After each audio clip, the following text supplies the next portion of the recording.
Kapag ang mga kwento tungkol sa kasalan, meron tayong expectation na kailangan happy ending siya. So merong isang bride, nakasuot siya ng puting wedding gown, may mga nakakaiyak na eksena kagaya na lang nung pagmamarcha doon sa gitna nung aisle ng simbahan. Punong-puno ng ngiti yung mga magulang, kamag-anak at kung sino-sino mga bisita. Bukod sa ngiti, syempre nag-iiyakan din sila kasi nadadaman nila yung importansya ng selebrasyon na ito. Pero noong Disyembre 2025 sa Quezon City, merong isang kwentong kasalan na tila hindi magtatapos sa altar. Kung hindi matatapos sa isang napakalaking palaisipan. Saan napunta itong sinasabi nilang QC Missing Bride? Mapupuno nga ng palaisipan o parang puzzle ang lahat.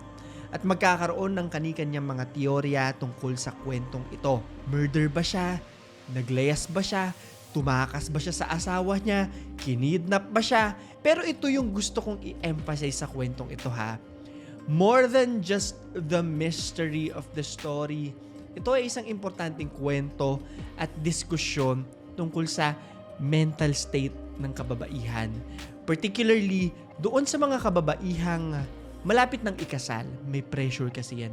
Pangalawang usapin sa kwentong ito, ano nga ba yung dapat sa isang kasalan? Kailangan ba mag-arbo? Kailangan ba magastos yung kasal mo? Kailangan ba? Meron kasi na umuutang pa bago nila pasukin yung panghabang buhay, yung kasal nilang ganon, 'di ba? Especially sa panahon po ngayon when finances and one's mental state go hand in hand talaga yan. Hindi na po mahihiwalay yan. Sa lipunang tinuturuan ang babae na magtiis, ngumiti at magpatuloy kahit na pagod na siya sa kanyang loob-loob. Saan ba dapat siya huminto? At dito na papasok ang pinakamahalagang tanong. Worth it ba ang lahat ng paghahanda sa kasalan kung ang kapalit nito ay yung sarili mong well-being? Para sa una nating kwento ngayong taon, pag-uusapan natin ang QC Missing Bride. Pakinggan niyo ang kwento 30s ha. At sana ay may matutunan kayo.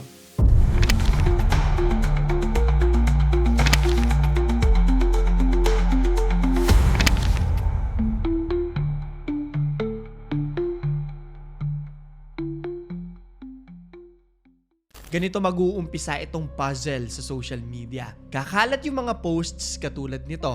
Ang sabi ha, missing. Shera De Juan, 30 years old. Reward, 20,000 pesos. Last seen, North Fairview, Petron, Quezon City sa gasolinahan.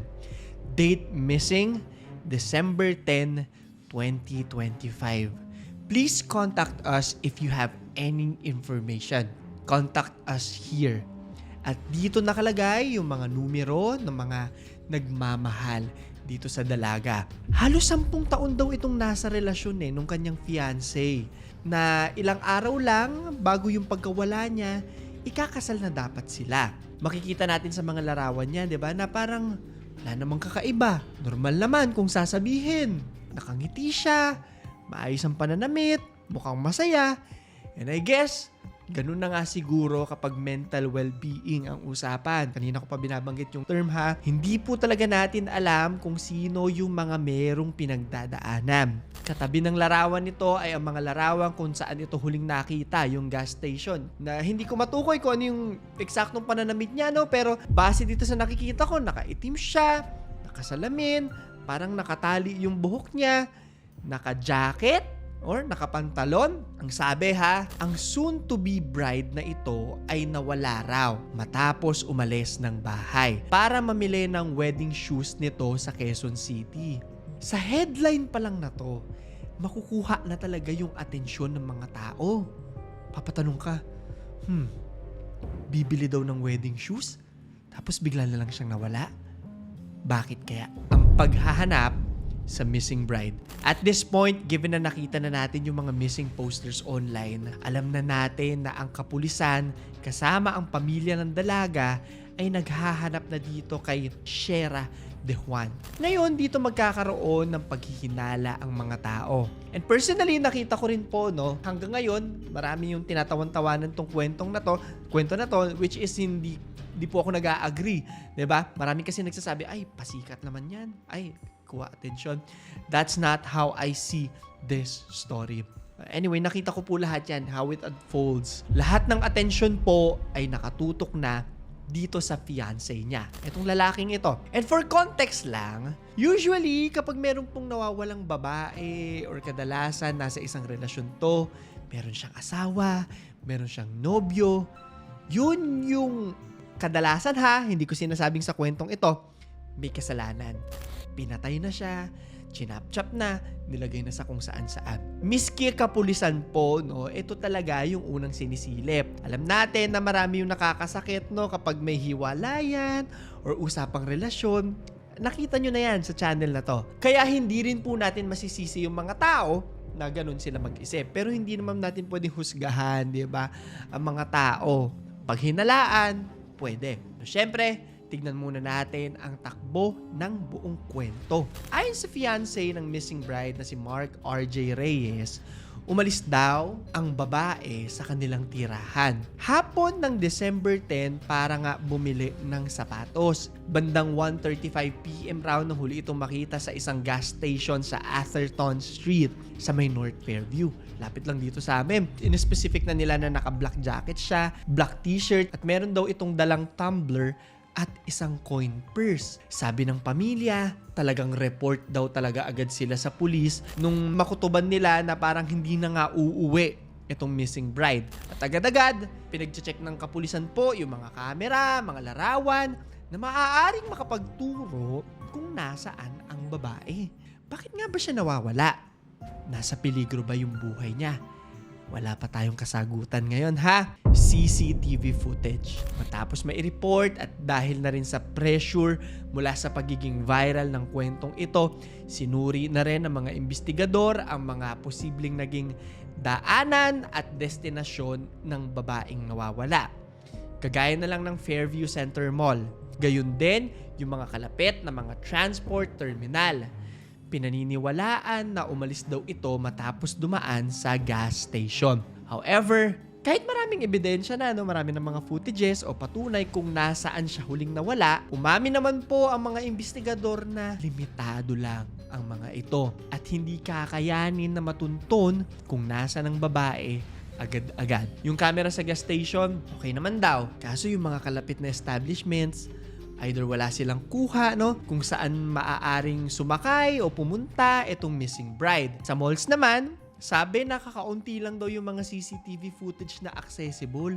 Ganun pala yun, hindi pala lahat binibigay or ina-access. At marami raw mga units ang hindi nagfa-function or hindi malinaw ang mga recordings. So paano yun, diba? Nagkaroon ng mga pag-request na ma-access itong mga additional CCTV footages. Sinuri nila yan lahat, syempre. At kasabay nito, ayon na rin sa poster na ipinakita ko sa inyo kanina, nag-anunsyo yung pamilya na magbibigay nga sila ng 20,000 pesos na reward o pabuya para sa kung sino man yung makakapagbigay ng impormasyon na maaaring makapagturo kung nasaan ang QC missing bride. Mahahanap pa kaya siya? Sabi ng mga kaanak, a few days matapos nito mawala na critical period daw ito. Hindi mo rin kasi alam, diba, kung buhay pa ba siya, patay ba siya, hinostage ba siya, kinidnap ba siya, kaya nga critical.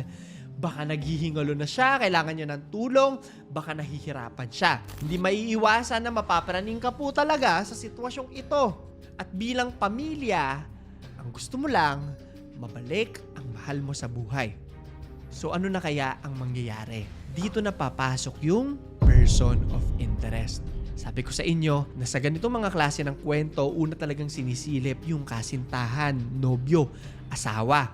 At ganoon na rin nga ang nangyari. Sabi sa isang article, QCPD, missing bride-to-be's fiancé, now a person of interest in her disappearance. Person of interest hindi naman ibig sabihin na meron silang proof na meron itong ginawa. Kumbaga parang sinisilip lang or tinitignan ang mga posibilidad. Opisyal na nga siyang naging person of interest dahil wala na ring ibang leads ang kapulisan. Kinumpirma ito ni Randy Glenn Silvio, na acting district director ng QCPD. Matapos ang isang overnight interrogation na ginawa ng mga investigador sa 31-year-old fiancé ng missing bride, na si IT engineer Mark RJ Reyes. Sabi nila na wala naman daw dinisclose kung merong specific na basis itong pagiging person of interest ng fiancé. Gaya nga na nasabi ko sa inyo kanina.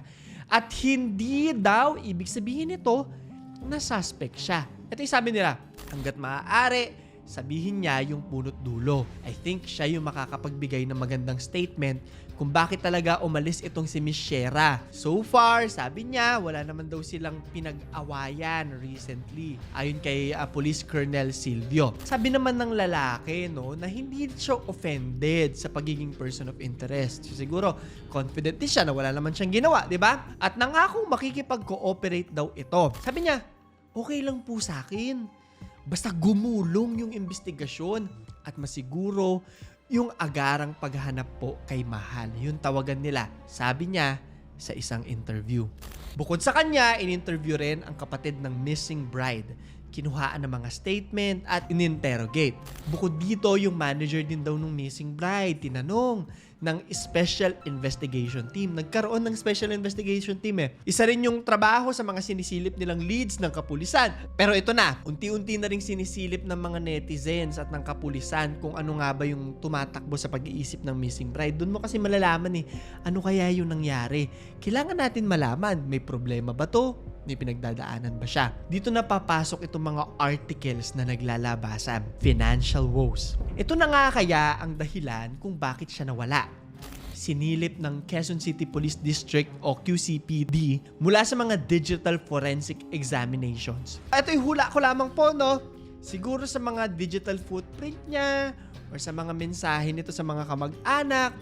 At sinasuggest daw ng mga ito na maaaring may pinagdaanang emosyonal at financial distress ang dalaga bago ito mawala. May problema. Hindi ko masasabi kung problema, no, or isipin pagdating sa pera. So stop lang po tayong kaunti, ha. Isang malaking factor po talaga yung pera sa paglamo ng mental health nating lahat. Aminin man natin o hindi, nakaka-depress po talaga yan. Yung hindi mo alam kung saan ka kukuha ng pera, di ba? Kaya isang magandang talakayan din ang kwentong ito ng missing bride dahil this is something na dapat talagang pag-usapan.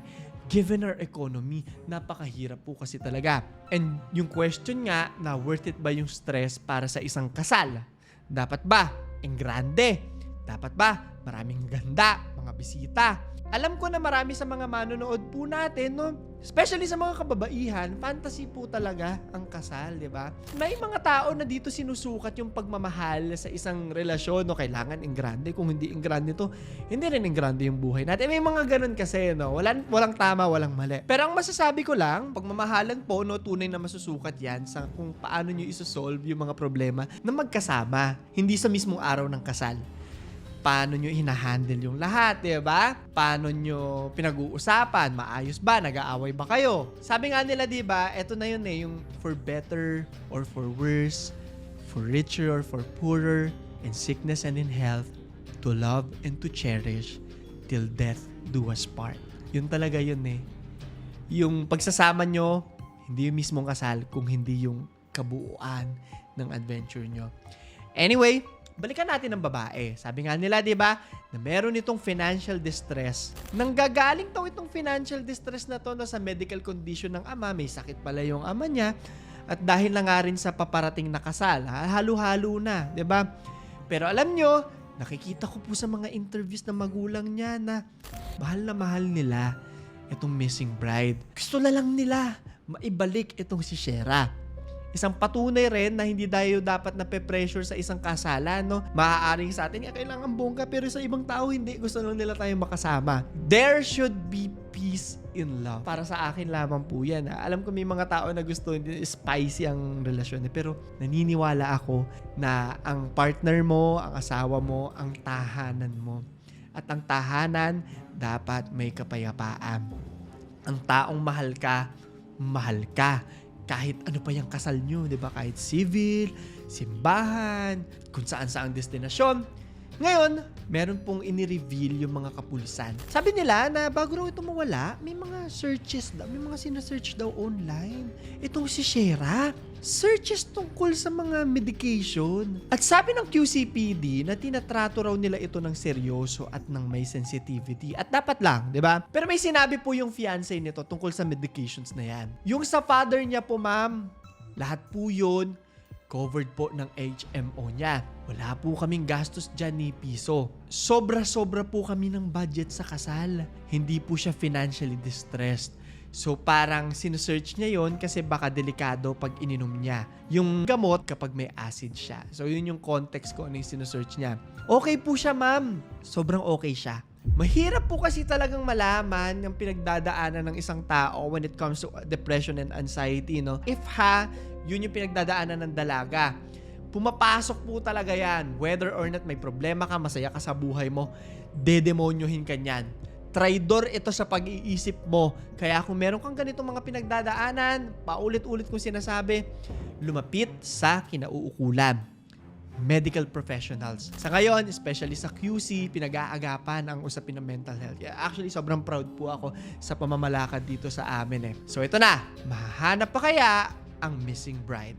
Missing no more. 2 linggo matapos mawala ang missing bride, natagpuan ng mga kapulisan ang babae sa Pangasinan. Ang layo, pero bakit kaya sa Pangasinan? Ano kaya yung meron dun? Sabi ng QCPD na nagpadala raw sila ng team para mapuntahan ang dalaga. Dito sila napunta sa Season Town. Matapos makatanggap ng impormasyon kung nasaan ito.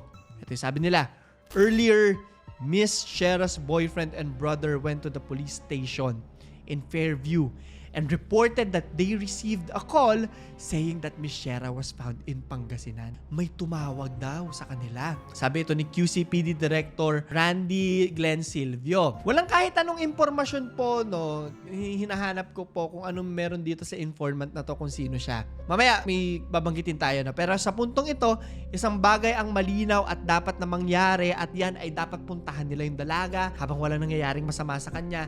Kailangan mag-go na sila doon at malaman ng kabuuang katotohanan sa pagkawala nito. Sa isang social media post, sinabi ng QCPD na umalis na raw ang kanilang mga officers mula Fairview Station. Kasama ang pamilya ng missing bride para puntahan ito. 4 p.m. na sila nakarating ng Season Town at dito nagbigay sila ng mensahe. Our instruction was to pick her up and have the medical officer check on her once she is at home and determine what medical attention she needs. She was alive and well.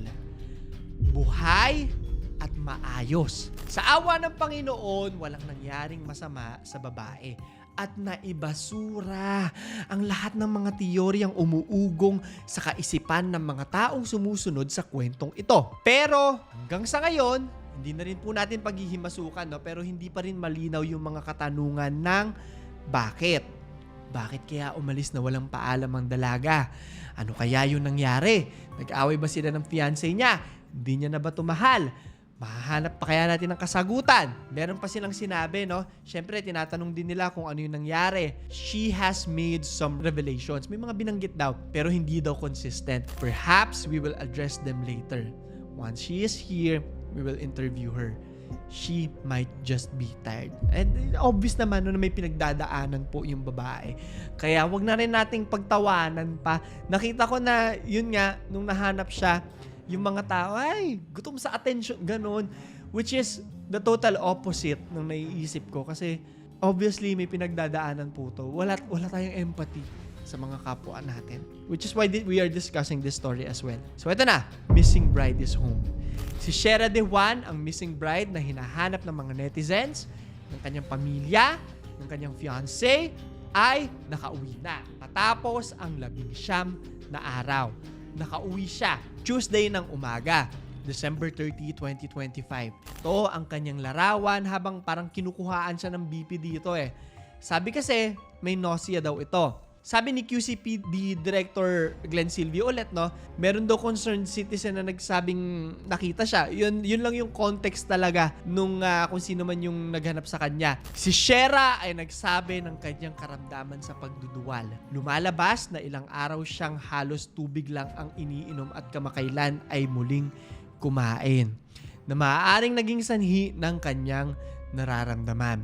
Sabi ng mga pulis, natukoy rin na ang kanyang kondisyon ay posibleng acid peptic disease o dyspepsia. Hindi na po natin paghihimasukan yan, pero baka yan yung sinusearch niya. Karaniwang dulot daw ito ng hindi regular na pagkain at biglaang muling pagkain. Hindi na po natin aalamin yan. Sabi naman ng QCPD na okay raw yung vital signs ng missing bride at patuloy raw sila sa pakikipag-coordinate sa pamilya ng dalaga para siguraduhin ito ay nagre-recover at nasa ayos na kalagayan.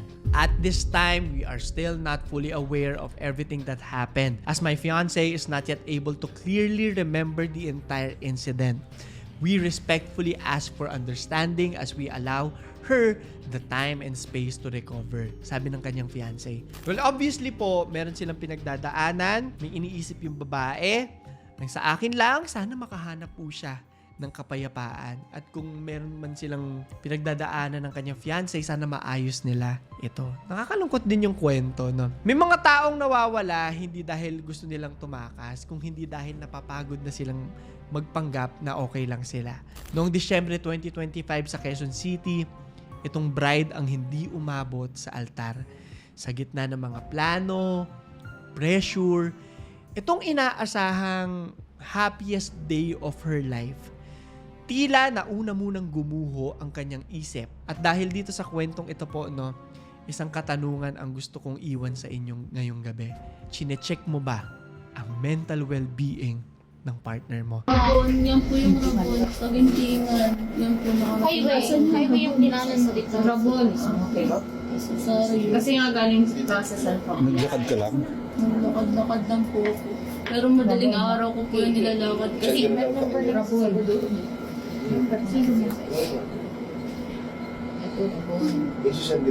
Tumuspace.